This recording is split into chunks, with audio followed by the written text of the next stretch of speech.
तो क्या मोदी जी को गांधी जी से कुछ प्रॉब्लम है? मैं ऐसा इसलिए कह रहा हूं बिकॉज रिसेंटली अभी मोदी जी ने अभी एक जो गांधी जी के नाम पे मनरेगा स्कीम थी, Mahatma Gandhi national rural employment scheme जो थी, उस स्कीम का नाम अभी हाल में बदल दिया है। अब बोला ये जा रहा है कि सरकार ने नाम बदल दिया है, कितना सही किया कितना गलत किया, इस योजना में ऐसा क्या स्पेशल था, क्यों ही लेके आ रहे हो आप इस योजना को। इन सभी चीजों के बारे में तो बात करूंगा, लेकिन मैंने जो आपको बताया कि मोदी जी को क्या कुछ प्रॉब्लम है गांधी जी के साथ में, तो ऐसा मेरा कहना नहीं है। ऐसा कहना है बेसिकली हमारे कुछ पॉलिटिकल लीडर का, जो अभी रिसेंटली जो इनके द्वारा एक्शन यहां पर लिया गया है। ऐसा कहना है कांग्रेस की नेता प्रियंका गांधी जी का। उन्होंने कहा कि यहां पर हमारे जो गांधी जी थे, जो राष्ट्रपिता के नाम से जिनको जाना जाता है, एक लेगेसी जिनकी रही है, उनके नाम पर कोई स्कीम चल रही थी, तो इस स्कीम को बदला क्या। लेकिन अब ऐसा क्यों यहां पर बोला जा रहा है, और एक बहुत बड़ा ड्रामा पॉलिटिकल एंड ऑल ये सारी चीजें चल रही हैं, तो ऐसा एक्चुअल में क्या हुई है उसको जानने की कोशिश कर लेते हैं कि हुआ क्या है ऐसा।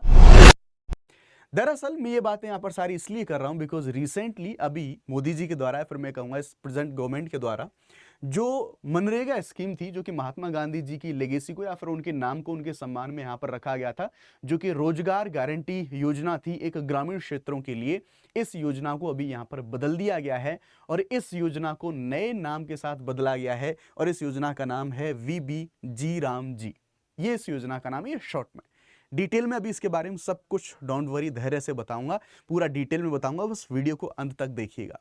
अब देखो यहां पर पूरा विवाद इसलिए हुआ, प्रियंका गांधी जी कह रही कि साहब ये बताओ, आपने इसको नाम को बदल तो दिया, लेकिन देश के सबसे बड़े जो नेता हैं उनका नाम क्यों हटाना, आप क्यों अननेसेसरी चीजों के नाम बदलने पर लगे हो क्या रहा है उन सभी चीजों से। उन्होंने कहा कि अगर आप ऐसा करते हैं, किसी योजना का नाम आप बदलते हैं, चेंज करते हैं, तो उससे कुछ प्रॉब्लम्स हो सकती हैं।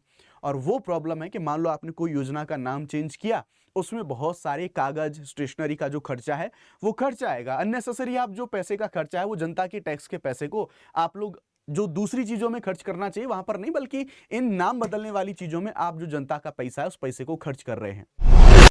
तो प्रियंका गांधी जी के ये सब कहने के बाद में यहां पर हम बात करते हैं एक ओपिनियन के बारे में, जो कांग्रेस विपक्षी दल या फिर प्रियंका गांधी जी के बारे में उन्होंने जो बोला इस चीज को कि भाई सरकार जो नाम बदल रही है इन चीजों पर लगी हुई है।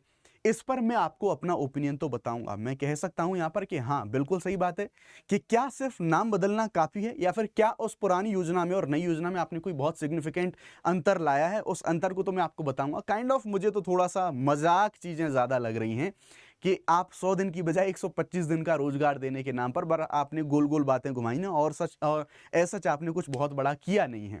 देखो मैं अपना ओपिनियन तो आपको इस वीडियो के अंदर बताऊंगा, लेकिन आप सब लोग भी इस चीज को कमेंट सेक्शन के अंदर बताना कि इस तरह से राष्ट्रपिता के नाम पर जो योजना चल रही थी, उस योजना में ऐसा सच बहुत बड़े बदलाव कुछ नहीं करे गए हैं, नाम चेंज करा गया है और छोटे मोटे कुछ बदलाव करे गए हैं, बाकी चीजें एज इट इज हैं। ये किस हद तक सही है, कितना गलत है, आप अपना ओपिनियन मुझे यहां पर बता सकते हैं। अब यहां पर जो प्रियंका गांधी जी उन्होंने एक बड़ी सही बात बोली कि साहब जो पार्लियामेंट का भी शीतकालीन सत्र चल रहा है उसमें कार्रवाई तो हो नहीं रही है, काम तो हो नहीं रहा है, बहस हो नहीं रही है, चर्चा हो नहीं रही है, सरकार की जिम्मेवारी कुछ हो नहीं रही है, बल्कि आप मारपीट मारकाट जो संसद के अंदर जो झगड़ा चल रहा है उन चीजों में समय व्यर्थ हम कर रहे हैं। क्योंकि जैसे ही इस बिल को लाने की बात करी तो काफी झगड़े जैसी चीजें देखी और सदन स्थगन जैसी चीजें भी हमें यहां पर देखने को मिली। तो अगेन प्रियंका गांधी जी ने भी यहां पर इस चीज को यहां पे बोला। अब देखो मैं आपको यहां पर बताना चाहता हूं कि 16 तारीख को यानी कि 16 दिसंबर को शिवराज सिंह चौहान जी के द्वारा उन्होंने सरकार की तरफ से इस नाम परिवर्तित करने वाले या फिर नई जो रोजगार गारंटी योजना है इसके लिए उन्होंने बिल पेश किया। और इस बिल को पेश करने से पहले जो बीजेपी थी, यानी कि जो कि सत्ता के अंदर जो पार्टी है, उस पार्टी ने एक अपना व्हिप यहां पर जारी करा। अब ये व्हिप क्या होता है आप लोग ये कहेंगे, ये तो बताओ क्यों उन्होंने ऐसा जारी करा। तो आप सब लोग जानते हैं कि दरअसल जो व्हिप होता है वो पॉलिटिकल पार्टीज के एक जो सीनियर लीडर होते हैं, फिर जो भी व्हिप उन्होंने नियुक्त किया है उनके द्वारा जारी एक आदेश होता है, और उसके माध्यम से वो अपने सभी लोगों को बोलते हैं कि भाई देखो कल को इस वाले बिल पर हमारी वोटिंग होने वाली है, सारे के सारे हमारे जो एमपी हैं वो सारे लोग उपस्थित रहेंगे, सो दैट वोटिंग के माध्यम से इस बिल को हम पारित करा सकें।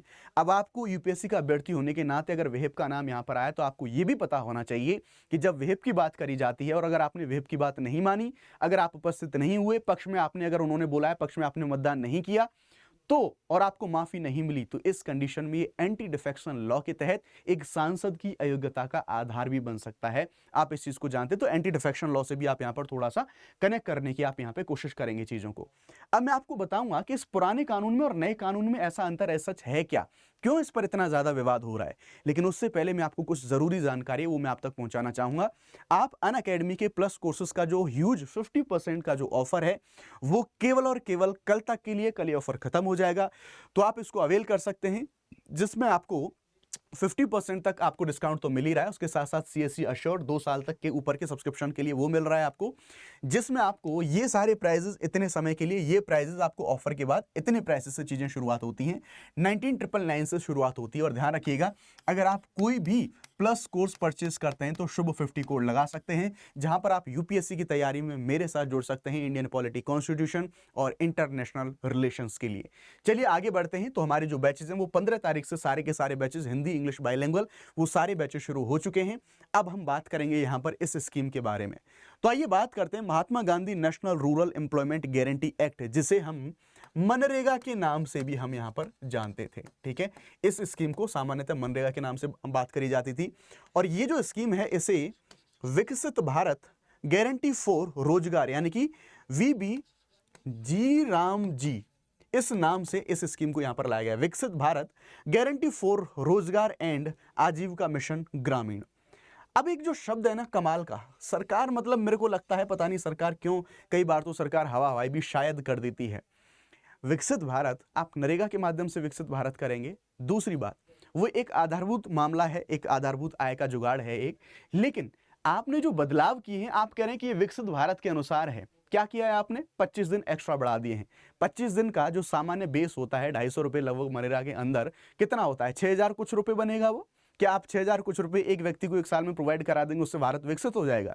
खैर, इन सभी चीजों को तो आप लोग मुझे कमेंट सेक्शन के अंदर बताना, वो तो मैं आपको आगे चल के सारी चीजों के बारे में बताऊंगा। अब आप ध्यान से सुनिए, मैं जो मेन फोकस करना चाहता हूं वो फोकस ये है कि पुरानी मनरेगा स्कीम और नई जो VBG राम जी जो नई स्कीम आई है, इस स्कीम में क्या अंतर हमें यहां पर देखने को मिलता है, इसके बारे में एक बार हम बात कर लेते हैं। 2005 में UPA सरकार के द्वारा इसको लाया गया था, बाद में नाम चेंज हुए, परिवर्तन हुए, उन डिटेल में नहीं जाएंगे, अभी बदलावों के बारे में बात करते हैं। और VBG राम जी को यहाँ पर विकसित भारत का विजन 2047 का हमारा जो लक्ष्य है उस लक्ष्य के लिए यहाँ पर लाया गया है। हम बात करेंगे यहाँ पर अधिकार आधारित थी, यानी कि यहाँ पर लगभग कानूनी गारंटी दी गई थी कि आपको गारंटी रूप से एक हम कहेंगे एक अनस्किल्ड जो लोग हैं, जो परिवार के जो लोग हैं, उन सभी लोगों को मिलेगा 100 दिन का जो रोजगार है वो प्रोवाइड यहाँ पर कराया जाएगा, जितने वयस्क लोग हैं। राइट, यहां पर ये बेसिकली यहां पर बात तो जरूर करी गई है गारंटी की, लेकिन गारंटी से ज्यादा फोकस यहां पर है मिशन मोड जो आधार पर और लक्ष्य आधारित जो योजना है उस योजना को यहां पे रखा गया है। देन हम देखेंगे प्रति ग्रामीण परिवार 100 दिनों के रोजगार की बात यहां पर करी जाती थी, यहां पर ये 125 रुपए कर दिया। अब ये आप मुझे बताओ, क्या इससे हमारा देश विकसित भारत बनने वाला है? क्योंकि जो प्रियंका गांधी कह रही थी, ध्यान रखिएगा, मैं कोई आपसे ये नहीं कह रहा कि मैं इस पार्टी के पक्ष में हूं, विपक्ष में हूं, उनकी साइड ले रहा हूं, ये सब मेरा कोई मंतव्य नहीं है। लेकिन अगेन मैं हमेशा यही बात कहता हूं, क्या केवल नाम बदलना किसी चीज का समाधान हो सकता है? अब हो सकता है ये भी कि नाम बदलने की जो क्रिटिसिज्म है उसकी बजाय आपने थोड़ा सा यहाँ पर 25 दिन आपने ऑलरेडी बढ़ा दिए। लेकिन आपको ये भी पता होना चाहिए कि जो हमारा मनरेगा जो स्कीम थी, मनरेगा स्कीम में पहले क्या था कि चलो 100 दिन थे, ये सामान्य स्थिति थी। अगर किसी जिले में या फिर किसी क्षेत्र में सूखा या बाढ़ जैसी कंडीशन आ जाती है तो वहां पर 150 दिन तक का जो काम है वो मिलता था ऑलरेडी। ठीक है, बहुत सारे लोगों को इसका फायदा मिल जाता था। यहां आप 125 दिन दे रहे हैं, सामान्य था वो 100 दिन ही था, लेकिन बढ़ के वो 150 दिन तक भी हो जाता था। अब आपने 125 दे के आप कह रहे हैं हमने तो बहुत बड़ा तीर मार दिया, हम देश को विकसित भारत बनाएंगे। अब अगर आप समझो कि लगभग अगर ऑन एन एवरेज में बात करूं तो रोज ये जो पूरा का पूरा मनरेगा स्कीम होता है 250 रुपए लगभग वेज होता है एक दिन का यहाँ पर। और इस वेज के बारे में आपको बताऊं तो ये 250 यानी कि 125 में से यानी कि 25 दिन एक्स्ट्रा हो रहे हैं, इसको अगर आप मल्टीप्लाई करें तो 6,000 कुछ 200 कुछ ऐसे कर निकल के आएगा। तो आप मुझे बताइए कि आप एक परिवार को 6,000 रुपए कुछ दे देंगे तो विकसित भारत हो गया।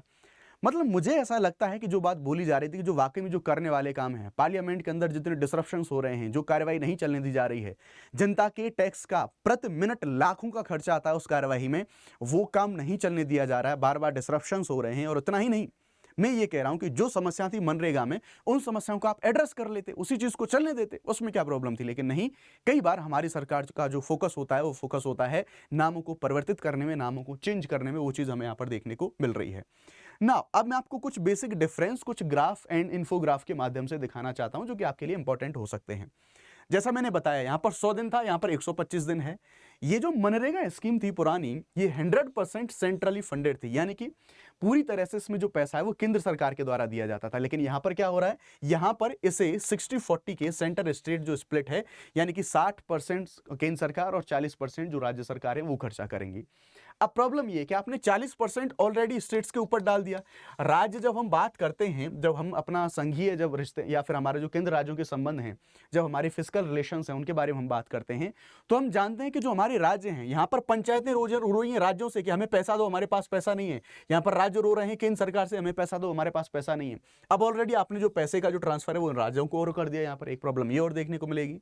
देन हम देखेंगे 15 दिन में वेजेस की बात पहले ऑलरेडी करी जाती थी, यहां पर आपने 7 दिन का क्लॉज जोड़ दिया। आप बोले कि हाँ हमने बदलाव कर दिया, तो भाई साहब आपने 7 दिन या फिर 15 दिन की बात करेगी, सेम है लगभग, क्या ही बदलाव है इसमें। लेकिन एक कमाल बात की एक आप देखेंगे, मीडिया इन चीजों को इतना बढ़ चढ़ के दिखा रहा है कि पता नहीं हमने कितना बड़ा ऐसा क्या बदलाव कर दिए कि अब तो इस योजना से हमारा पूरा भारत बदल ही जाएगा, है ना। ना हम देखेंगे रूरल पॉवर्टी को यहां पर एक जो है टारगेट करता था, और यहां पर ये विकसित भारत मिशन के साथ अलाइन होता है, जैसा मैंने आपको यहां पे बताया ना। सबसे मोस्ट इंपॉर्टेंट पूरा जो डिफरेंशिएशन है वो आपको इसमें मिल जाएगा। ये पूरा का पूरा मैंने जो डिफरेंशिएशन है वो आपको मैंने बताया है कि किस तरह से मिशन मोड पर कितने दिनों का काम था। अच्छा, एक बात और आपको समझनी होगी कि ये जो योजना थी इसमें एक ब्रेक की बात और करी जाती थी। ठीक है, आप समझेंगे, हो सकता है आपको ये नहीं दिख रहा होगा क्लियर, लेकिन इसको मैं अपने टेलीग्राम में दे दूंगा। ये जो पूरा इन्फोग्राफिक है जो कि अंतर को बताता है, मैं अपने टेलीग्राम में आपको इसको प्रोवाइड करा दूंगा, और टेलीग्राम का लिंक आपको इस वीडियो के डिस्क्रिप्शन में मिल जाएगा। तो आप पूरी तरह से आपको इसको आसानी से पढ़ पाएंगे, देख पाएंगे। अब आप एक कमाल की बात है उसको समझने की आप कोशिश करो, क्या है पूरा मामला उसको मैं आपको बताता हूं। तो मामला यहां पर यह है कि जो पुरानी मनरेगा स्कीम थी उसमें कोई भी कोई ब्रेक का पीरियड नहीं होता था। लेकिन नई योजना में एक काम अच्छा जो मुझे लग रहा है वो ये भी किया गया है कि यहां पर हम देखेंगे कि लगभग जो कृषि के समय पर, जब यानी कि जो कृषि का सीजन आता है, फसल का सीजन आता है, तो उस समय पर 60 दिन के ब्रेक देने की बात करेंगे। उससे दोनों को फायदा होगा, किसानों को भी फायदा होगा कि भाई जो किसान हैं उनको मजदूर मिल जाएंगे। कई बार लेबर की प्रॉब्लम होती थी, लेबर नहीं मिलती थी, और मजदूरों को फायदा होगा कि वो वहां पर किसानों के यहाँ नौकरी करके या फिर किसानों के यहाँ पर काम करके वहां से भी पैसा कमा पाएंगे, और फिर जो बचे हुआ समय है उस समय पर वो मनरेगा के अंदर जाके वहां से भी अपनी जो आय है उसे जनरेट कर पाएंगे। तो ये सारे के सारे कुछ मेजर प्रोविजंस हैं। यहाँ पर कुछ जो बदलाव हैं वो बदलाव मैंने यहाँ पर लिखे हुए हैं, किस तरह से क्या बदलाव हैं, और बाकी तो सारी सामान्य चीजें, ऐसा कोई बहुत बड़े बदलाव नहीं हुए। ये इन्फोग्राफिक अगर आपको चाहिए तो टेलीग्राम ज्वाइन कर लेना, लिंक डिस्क्रिप्शन में दिया गया है। अभी मैं इसको यहाँ पर शेयर कर दे रहा हूँ। थैंक यू वेरी मच, जय हिंद।